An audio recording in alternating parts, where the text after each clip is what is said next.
Awesome. So it's a big venue, and a lot of people are still going to be filing in, but we might as well get started. Or maybe they won't, but that's fine. Welcome. I'm going to be talking about massively parallel distributed Scala compilation and you. And I want to really stick to the and you part. I believe that this is relevant to absolutely everyone who builds Scala or builds code in general. It's not just stuff that Twitter is doing. So if you don't have that takeaway, ask me questions at the end to help me clarify that. So a little bit about myself. I'm the tech lead of Twitter's build team as of about a year ago.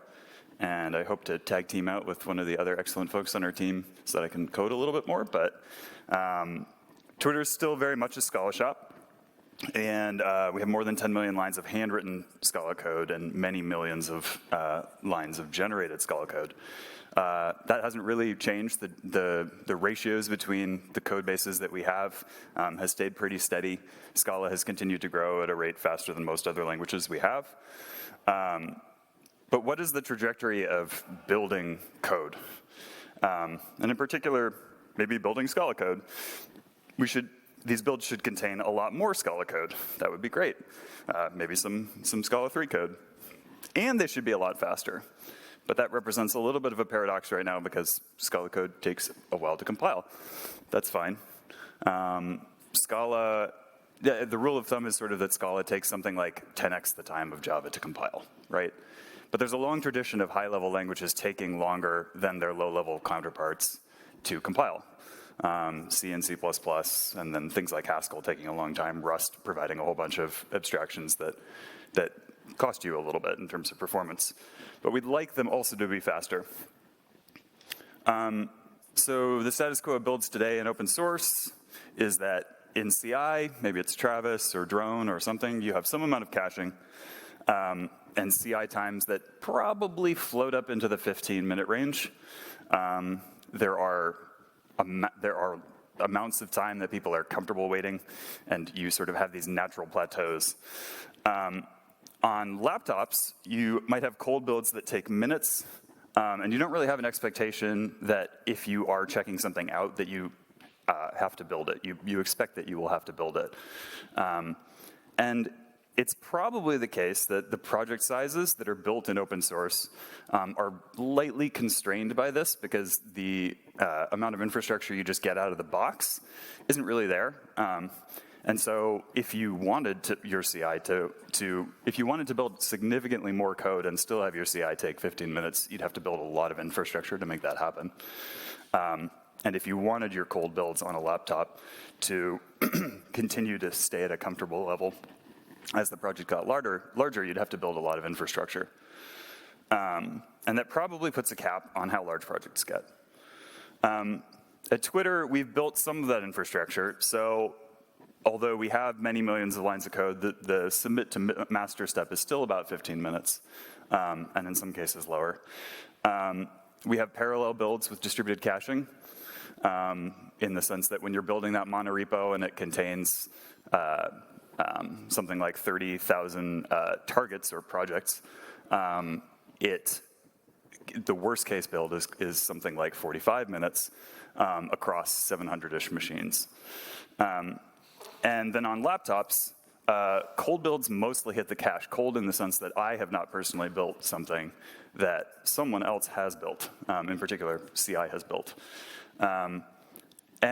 But completely missing the cache might mean a much longer build. When do you completely miss the cache? Well, you've changed something completely fundamental locally that has never been built in CI. And building from source is a feature. You want to be able to change something very fundamental in one step and then see the effect on your code base. It's extremely powerful from an integration perspective to have everything tested like that. You can make tiny changes and see their impact dozens of projects away. But it means that you have to have very good caching. So currently it's a manual step to get CI involved at Twitter. You run arc sandbox or you run arcdiff, and that basically tells the code review system that you'd like to either try out, do a dry run of landing something, or post it and simultaneously do a dry run of landing it without actually landing it. And this manual step to get CI involved is also the case in open source, going back a little bit, in that you will eventually learn. Oh, sorry. And we have a recent hardware refresh that is finishing rolling out of 6-core i9 MacBooks, which are nice. But the downsides of builds today are you probably don't want to carry more than 6 cores on your back. But also, in theory, you could get a lot more performance if you carried more than 6 cores with you, and if they were commodity. If you have distributed caching, only builds that run in CI probably populate it. So if, and then caches are also likely uncoordinated. If you're using something like Travis or Drone, each shard might have its own cache, and it writes to the thing, and then at the end uploads it and downloads it the next time it needs to run that shard, for example. And getting more fine-grained than that can be hard to do correctly. So, and as I said, it's a manual step to get more machines involved. So users sort of learn where that boundary is. Where is it reasonable? Like, I don't want to wait 5 minutes for these tests, and I've learned what not to do because I accidentally used the instructions that were a little old on the site that said, build the whole code base and the entire test every time you want to do something, and that slowly grew up to 10 minutes worth of time. So they slowly learn, like, okay, that's a thing I can run locally, that's a thing I can't run locally. And that's unfortunate. So what we'd like to do is improve this workflow transparently. And I say transparently because it's definitely the case that remote dev machines are this very interesting thing. And in particular, the VS Code split mode that they announced recently is very interesting because it means that if you have a pet box somewhere or are willing to pay for like long-running VMs that you connect to, you can have a lot more cores. But we'd like to do better because that means changing your workflow to some degree, and then also having a pet machine somewhere that's hosting your code. So we'd like to head toward a world where the explicit remote steps are less necessary. Eventually, you're going to post your code for review. Maybe that's still a remote step. But in the meantime, it would be nice if you did not have to do anything to verify anything beyond what your usual workflow would be to verify that it's correct.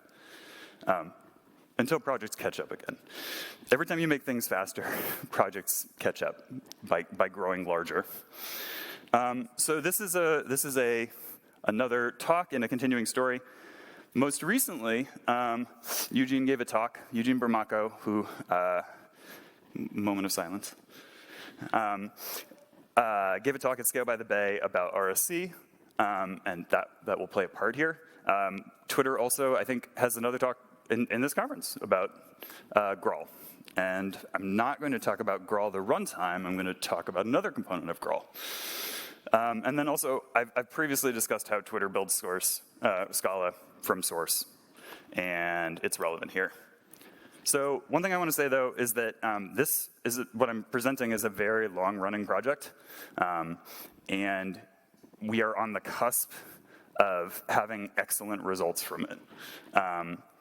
But these are preliminary results, so sort of stay tuned for the rest of that. Quelea. So the project is codenamed Quelea. What is Quelea? A quelea is a bird. It is the most numerous bird in the world, which is a fun fact. There's a red-billed quelea. In Africa, they destroy fields so quickly that farmers basically have to stand out there and manually like whack them with sticks to get them off the crops. The farmers will blow up trees at night because it's this herd of locusts, but they, in parallel, do something very quickly. So let's destroy this code. So fundamentally, we want to change how we invoke compilers in order to unlock additional parallelism. And so Eugene's talk gave a little bit about this. The outlining that RSC does is a key component of this. And then also, using that foundation, executing the compiles remotely and transparently. Right? This is not a dev box. This is, I ran my build tool, and some of the execution was not on my laptop. And initially, this is only the JVM and only compiles. but there's no reason this can't extend to all the other processes in your pipeline. There's prior art in Bazel and at Google and other places. So what is outlining? So outlining, in this case, in Quelea, is implemented by RSC. And it is what I'm calling external outlining. Basically, the compiler extracts and serializes headers from your code. And the and serializes part is what makes it external, right? You run a tool on your source files, it emits something that's binary, but can be persisted and then passed between machines, and allows you to launch dependent compiles before you've finished compiling the dependency. And that's also known as pipeline compilation.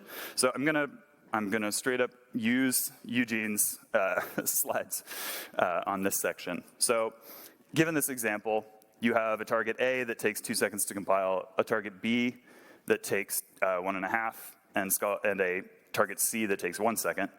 Finally, a target that takes 1.5. And we have dependencies between them.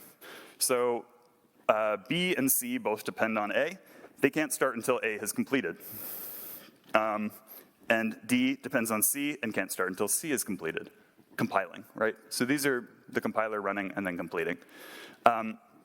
This is referred to as one-phase compilation because there's no header extraction happening here. But if you extract headers, and imagine that extracting headers takes about 50% of the amount of time it would take to compile something, you see this graph, this Gantt chart. And effectively, the compile of B and C only depends on the outline of A. You don't have to finish compiling A before you can start compiling B and C. Additionally, the outlining of C only depends on the outlining of A. Which means that the compilation of D can start much sooner. So that's interesting. More interesting is that if outlining is significantly faster, you've sped up your entire build from starting at 4.5 seconds to 2 seconds, right? This is a hypothetical, but it's really interesting. The other thing that's interesting is that we're allowing more things to happen in parallel. At the end here, all 4 of these compiles are actually happening almost entirely in parallel. And I believe I'm using that word correctly. Okay, so outlining. Prior art, obviously, it's like extracting headers. Well, what are headers? Headers, C++. Because C++ has handwritten headers, it is the case that as C++ compilation proceeds, it walks through all the headers and then is able to compile all the files in parallel, right? So, and that's where, for me, the connection to Scala compilation clicked after talking to somebody about how C++ compilation works. But Google has also done a little bit in this area. Turbine is an open source header compiler for Java, and so it's analogous to what RSC does for Scala. It emits tiny jars that contain just enough to fool the compiler that depends on you into thinking that you've already been compiled. And RSC does a similar thing, using just the Scala signatures rather than full class files. And then Scala also recently, and this is mostly in like the last year and a half, has had a series of steps in the direction of outlining and pipelining. Outlining and pipelining are very interesting. So Kentucky Mule did outlining types, or outline types. So a similar situation. Pipelining in Bloop based on using just the first few phases of the compilers and then using the symbol table of the compiler and then using the symbol table from a compile as an input to the other compilers. And then Guillaume had an implementation as well for Dotty. And then I heard just yesterday that Jason Zog has done recent work in Scala C. So that's really exciting. And at the end, I'll sort of talk about why I think this is particularly exciting. But in Quelea, we're using RSC. The other component of this is remote execution, right? We have this new parallelism, but how do we take advantage of it, right? We're not carrying more than 6 cores on our backs, and shouldn't. So the remote execution strategy is to have clients that talk to an API. Let me go forward a little bit. In this model, we're using a standard, actually. Bazel has a remote execution API, standard, second version, that's implemented by 4 or 5 different clients, including one I'll talk about in a second, and 4 or 5 different servers, again, one of which I'll talk about in a second. It's roughly invoke this Unix process in the context of this content addressable store digest, i.e. unique identifier for a collection of files, and give me back the digest of the outputs. Again, a unique identifier for a collection of files. You can sort of think about the inputs and outputs as zip files, except significantly more efficiently stored. So going back to the diagram, clients would use this API to communicate with the API, which would talk back and forth with the content addressable storage, which is the rough equivalent of S3. But if you have something very tiny, maybe you use a different database for the very tiny stuff. And then a pool of workers. And the workers are all going to invoke Unix processes, right? Basic things. And in this case, we're invoking RSC and zinc, where zinc is the incremental compiler library for Scala, and is what Twitter uses in general. So the client in this case is Pants, our case. We overhauled the engine at Pants to support snapshotting of inputs, basically building those content addressable digests of the inputs as just a native kind of assumption, so that the execution of Pants relies on their existence. We have about 10% of Pants implemented in Rust now, and it's mostly this layer. When you snapshot those inputs, you put them in a local LMDB database, and when you need to send them somewhere, you take them from that database and upload them. And the API is implemented as a gRPC API, and all this is open source. So if somebody wanted to link against this code and begin using it today, they could. But also, Bazel, as demonstrated by the name of the API, implements this API as a client, right? So in theory, this could also be Bazel. And then servers. So Twitter internally has had a system called Scoot for a while that implements remote execution. It basically has 2 modes. In the past, we've used it exclusively as get me a Git workspace and then run whatever, run a build tool, probably. But getting a Git workspace is a very relatively expensive operation, especially at Twitter. But in general, that's going to be maybe a gigabyte or something of stuff. This alternate mode, where it's basically just hosting the remote execution API, is dealing with tiny processes invoked on exactly some small set of files, right? Pretty different mode.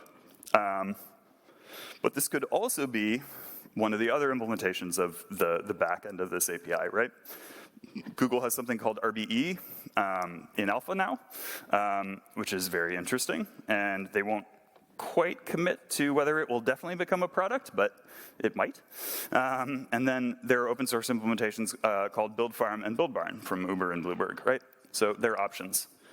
The API is stateless and hermetic, so the tools that you run inside of it have to declare everything they're going to use and have to declare what they want to capture on the other side.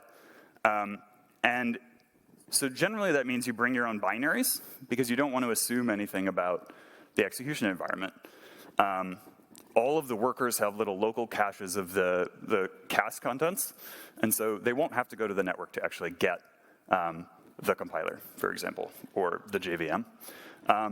You can also sort of like bust a hole, break the fourth wall, and use whatever you know about your execution environment, if it's not Dockerized, or if it is Dockerized, for that matter, to sort of get a JVM if you want to. But stateless and hermetic makes performance a little bit more challenging because the JVM likes to warm up. So how do we get around that? Graal comes back in. So Danny in particular, I'll talk about the entire team later on, worked on making native images for RSC and zinc, and with a little bit of trial and error, had great success. It does have overhead, but Graal native image compilation is a pretty nascent technology, and so we expect that to get better. But also what the amount of parallelism this unlocks makes this a non-issue for us right now. There's a native image that you can run, a native image agent that you can run on your application to generate the config that you need to use a native image. So that's important and helpful. So where are we now? This system is working end-to-end as of the last few weeks. So we have an example of a real internal library, and we could point it at a whole bunch of other ones, but the ones I'm showing today are from this library. I was surprised by how much generated code it contains, but it contains 4.5 million generated lines of Scala and 300 handwritten lines of Scala, and then 75K and 2 million lines of Java. So obviously we've been profiling the heck out of this thing in the last few weeks, and we've been using distributed tracing, and we've been optimizing. And before starting the project, we simulated what we expected to see, and that's part of why we have been so excited about this project. This has a huge amount of promise. And so what we've been doing is pushing down toward that hypothetical lower bound that we've seen. So what are we doing? We've been optimizing, right? In and out of the compiler, using jars helps quite a bit because you can reduce round trips to the network. It already helps to use jars locally because interacting with syscalls is very expensive. But additionally, when you're interacting with a network file system effectively, reducing I/O is significant. We're also avoiding materializing outputs. So this whole API actually allows for never downloading the output of a compile if you don't want to. If all you needed was, hey, there were no errors, that's a tiny little output at the very end of your compile. It's just standard out, it's none of the class files, and that's all you need to download. But even if you do download it, you don't actually have to put it on the file system, you just have to put it in your local database. And file systems are still slow. Apple tried, and did a great job, but. Okay, so we're also optimizing by adding batching. I'm actually going to go ahead and use another Eugene slide. So if you, no, I'm not. So what you can do is if you extract the headers for a particular target, a set of files, you can compile all the files in that target in parallel because they have already been compiled, right? It's a weird time loop type thing. But that means that if you have 10 files, you outline them in a fraction of the time it takes to compile them. You can then compile all of them in parallel. You could literally invoke separate compilers. So just invoking separate compilers is what this tool is all about. The overhead of doing this is that compilation depends on outlining. Right? So if outlining takes some amount of time, you then have to wait for outlining to finish before you can begin the compilation, where otherwise compilation only depends on the outlining of dependencies. And you have to invoke the compiler multiple times, right? So it has some overhead. The compilers are used to being kept warm and compiling large batches of things in general. And so if you give them smaller inputs, you're paying more of that overhead cost. And this helps to take advantage of otherwise idle cores. So looking at this again, if you break each of those targets basically in half, you pay some overhead cost to compile them, but you get even more parallelism. You basically just doubled your parallelism with 20% overhead, and you're able to get down to 1.4. I think we were at 2 before. Thank you again to Eugene for those slides. So what else are we doing? Optimizing. You don't have to run everything remotely. So figuring out what you want to run remotely is an important place to optimize. And if you just cherry pick individual things that you want to run remotely,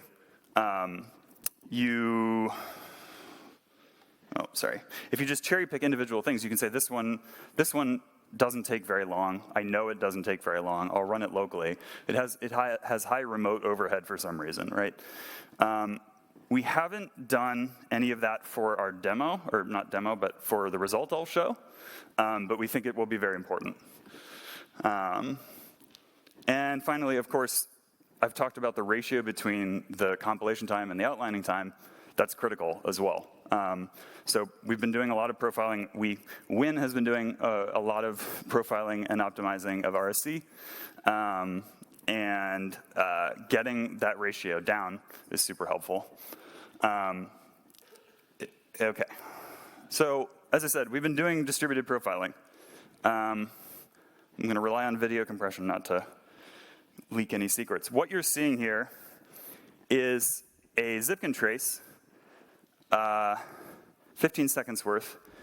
And what you'll notice is that in the beginning of this video, things are pretty parallel.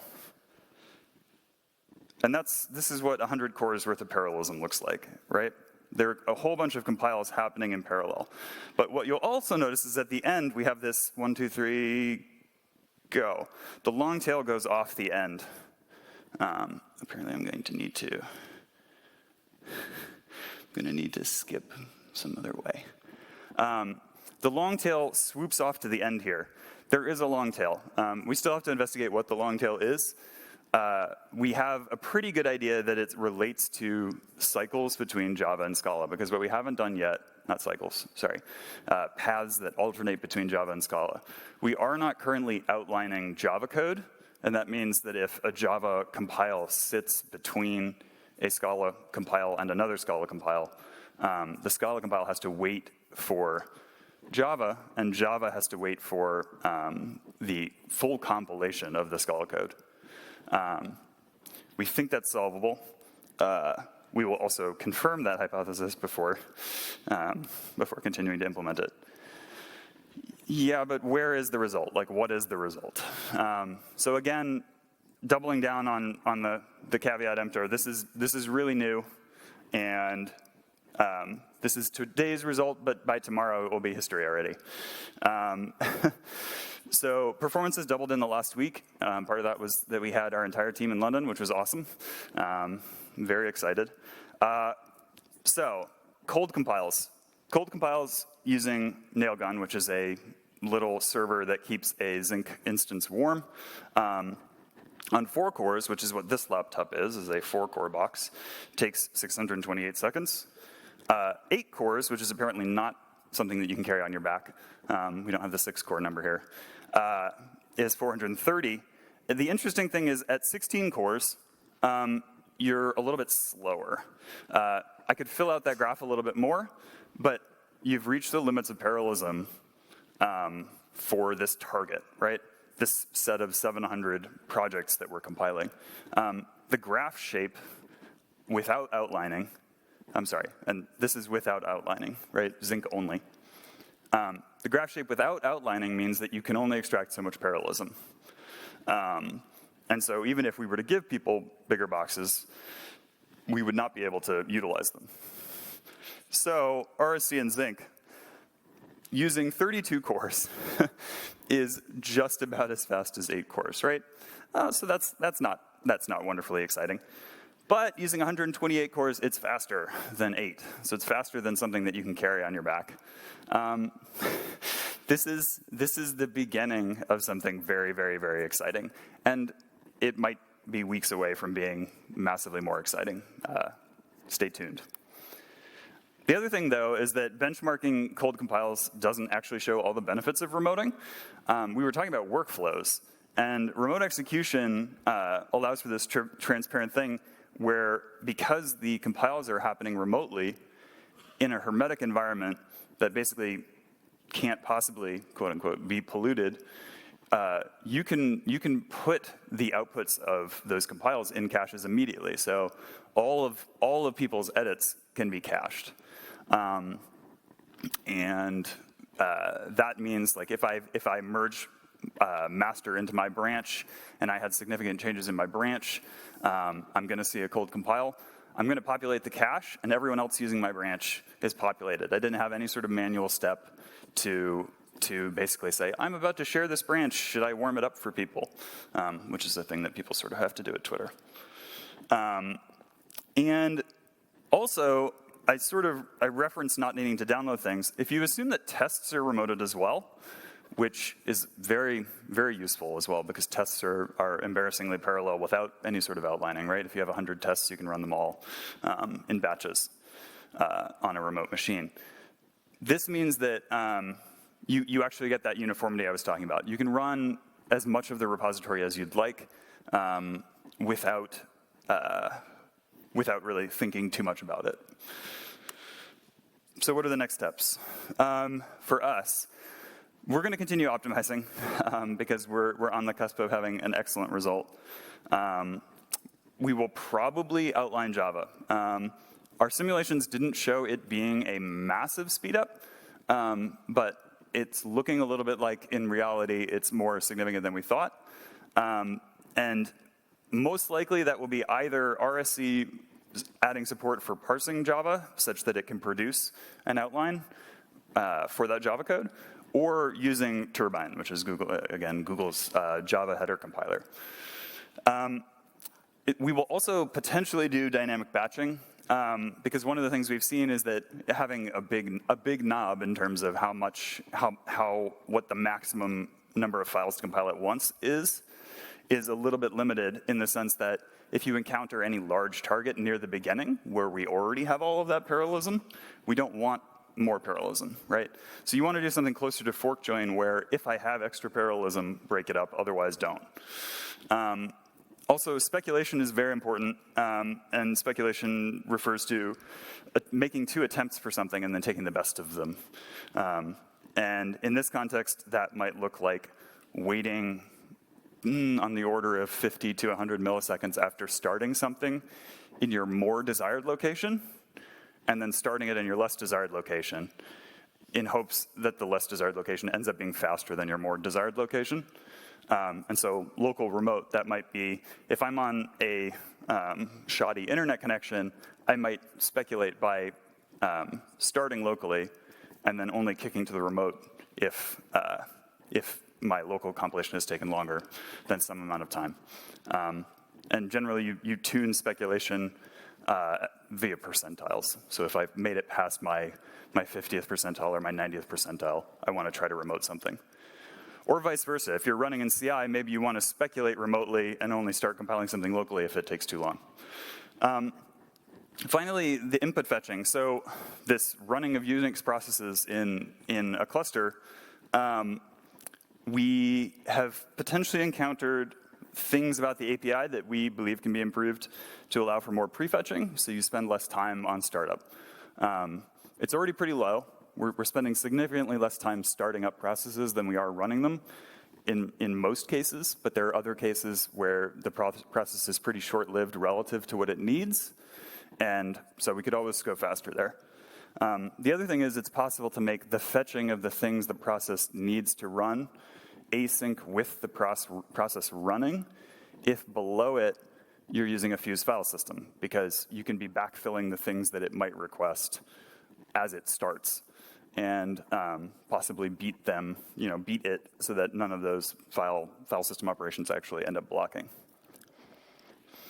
So for the next steps for the project, post-optimizing, or mixed in with optimizing, is shipping remoting for zinc in CI. This does allow us, shipping for zinc is an important step toward shipping with RSC. There are a few more steps involved in actually rolling RSC out. If you've seen past talks about RSC, RSC requires public return types, return types on public members, which is not a thing that the Scala language currently requires. It's a convention that a lot of people who write Scala follow, in the sense that you should have a return type if you're going to have a public API. But requiring it is a step. There is a ScalaFix rewrite. It's very reasonable, and it's automatic for most of the cases. So we fully expect that as we are able to demonstrate the huge benefit of this work, it will be straightforward to roll it out. And then also enabling remoting from laptops. We're going to ship in CI first, but on laptops, you additionally need that speculation I was talking about. Because particularly in shoddy network environments or completely offline cases, you don't want to rely on the server being there. And then perhaps more controversial, we think that it might be possible to remove zinc from this equation. So a little bit more about zinc, because I realized I didn't really lay that down. Zinc is extracted from SPT. SPT uses zinc as its incremental compilation library. So when SPT recompiles things, it uses an analysis file that tracks the dependencies between files to know which files it needs to compile, right? So you have a project and it might contain 20-ish files. If the zinc analysis shows that only one of those 20 files is affected by some edit, it will compile, it will basically invoke the compiler with exactly one file. This is a little bit fragile. It can lead to undercompilation, can and has. And over the years, a lot of bugs have been fixed there, but new ones have been introduced and compilers change. And so it's a moving target. And so we want to maybe see whether external outlining is a better answer to the question of how do I make incremental Scala compilers fast? So I talked about subtarget compilation. The other thing is that the analysis file contains enough information to know whether the public API of something has changed since the last build. If the public API has changed since the last build, you have to recompile the things that touch that public API. Outlines are the public API in a serialized format, right? So that one's sort of trivially handled. I have a cache key. It indicates that I depend on this outline and not the whole compilation. And so I don't need to recompile unless the public members have changed. So that falls out automatically. Subtarget compilation, we can't do 1 out of 20, probably. But if you apply batching and basically partition the sets of files, as I was talking about with batching and dynamic batching, you can compile just the partitions that have changed. So if you maybe have 10 partitions of 200 files, your incremental recompile will take a maximum of some amount of time. And you can also parallelize it, so that's exciting. Yeah, so we'll see whether that works out. We're interested in talking with more folks in the community about that one, and it's sort of post-shipping Quelea. So the rest of the trajectory, I think, I talked about the trajectory for builds. This applies everywhere. And the reason I think it applies everywhere is that these are a lot of open source code bases. Compile times are going to continue to go up. I think that all build tools should support remote execution. And I think that all compilers should support external outlining, as defined before, right? A compiler, it should be on the compiler writer to have an API, not even API, CLI interface that says, please outline this. Don't fully compile it, and give me back a file that I can use. It should just be the de facto standard. And open source users should be able to bring their own remote execution credentials. So if you come along to a large project, you have an account with somebody, or you have a hosted remote execution cluster, but probably you have an account with somebody because it's the era of the cloud. But that open source project may not trust you enough to give you access to their cluster of machines, but you could bring your own. Why not? Maybe they give you read-only access to their cache, and you populate with writes your own cache, right? And also, I think all organizations should transparently share a remoting cluster rather than necessarily having dedicated dev boxes. So the idea that every one of your developers has a laptop and then a dedicated dev box, or even a cluster of VMs, that will not get you the amount of performance that is possible with remoting. And there's some lower bound, depending on how efficient remoting is, and we'll get there. But maybe if you're an organization of 10 people, that's a cluster of 10 machines that when you are not compiling something, somebody else could be using to compile something, right? And so you'd basically get better performance beyond some threshold of, it will be pretty low. So we think that everyone can sort of help prepare the community for that future.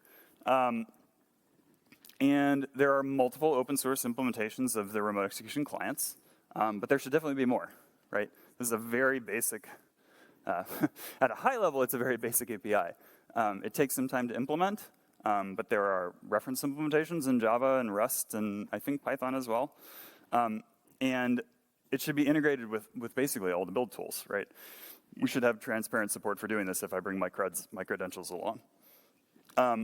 SPT, Maven, Bloop, Mill, Fury, et cetera, they should all probably have implementations.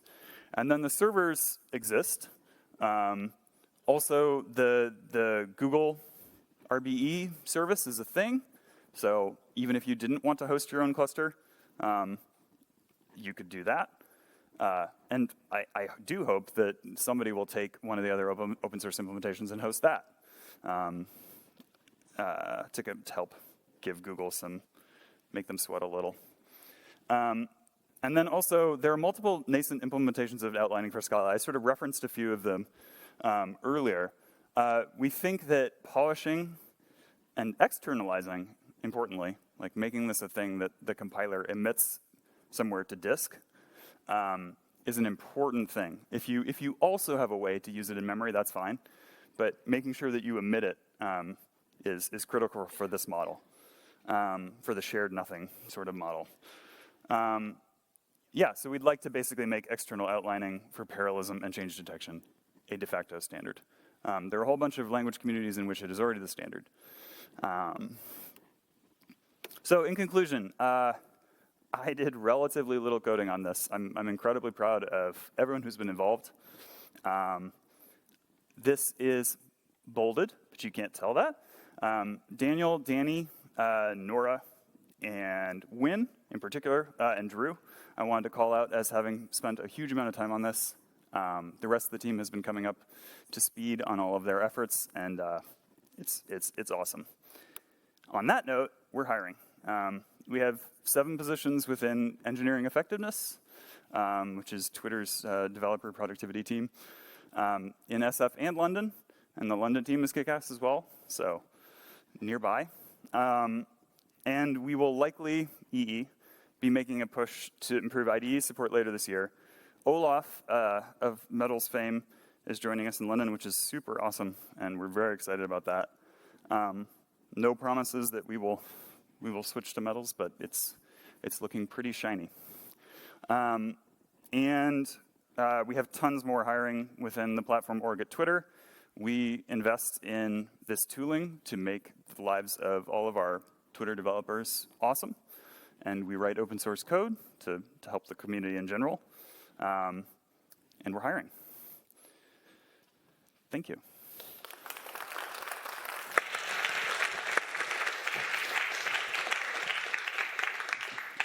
So now it's time for question. If you have some, who wants to ask a question? Like raise your arm. Nobody? Okay. Hello. Wait for the microphone. Can you raise your hand?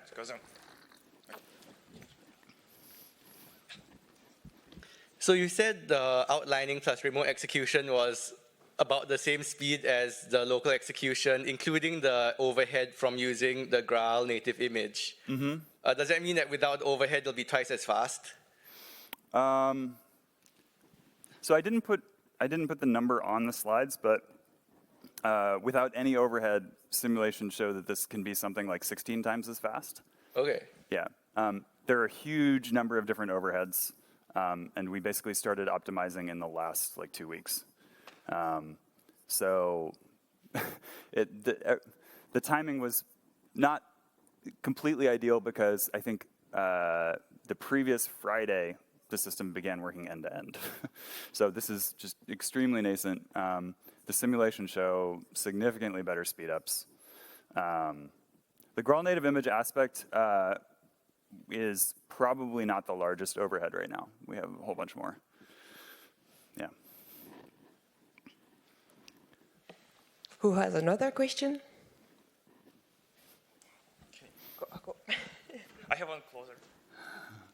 Sorry about that. Do you have plans on open source in Quelea when it becomes more mature, maybe? So all of the components of Quelea are already open source. Okay. Pants. Did you mention it? Well, Pants has been open source for 6-ish years. RSC is open source for 2-ish years. Scoot is open source, but they're not really pushing to get a community right now. There are a few different other open source servers that are pushing for communities, but in reality, there's nothing stopping people from doing this today. So I was really serious when I said that I think that getting a lot more people involved would be great in the whole general concept of remoting. I also want to quickly give a tiny answer to that, which is just I was going to make a massive a bit of documentation to run through everything that we were doing internally with Scoot and Pants and RSC, and I didn't quite get to that. But all of the components are open source. They can be done if you know what to do, and I will make sure that that is something that everyone else knows how to do as well. Right. Yeah, and we're definitely happy to answer questions. I didn't mention we have Paul, the head of EE, and Daniel and Danny and Win here, and they all contributed a huge amount. So thank you. You can ask them questions as well.